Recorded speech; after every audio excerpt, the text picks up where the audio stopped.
Hi అండి, నమస్తే. ఈరోజు చికెన్ పకోడా, చికెన్ గ్రేవీ చాలా ఈజీగా టేస్టీగా తయారు చేశాను.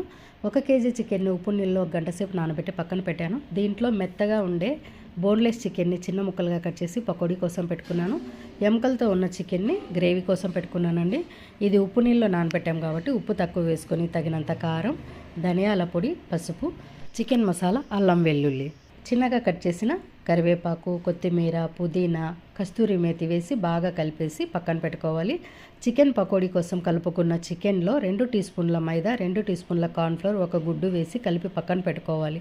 స్టవ్ పైన కర్రీ కోసము, పకోడీ కోసం నూనె వేసి గిన్నెలు పెట్టుకొని నూనె వేడెక్కిన తర్వాత చెక్క, యాలకు, లవంగ, ఉల్లిపాయలు, టమోటా ముక్కలు వేసి మెత్తగా మగ్గిన తర్వాత ముందుగా కలిపి పెట్టుకున్న చికెన్ అంతా వేసి 20 నిమిషాలు ప్లేట్ పెట్టి మధ్యలో కలుపుతూ చిన్న మంట మీద గ్రేవీ చేసుకోవాలి. పకోడీకి నూనె వేడెక్కిన తర్వాత చికెన్ వేసి పకోడీలను వేయించుకోవాలి. Chicken pakodi, chicken gravy తయారయ్యింది.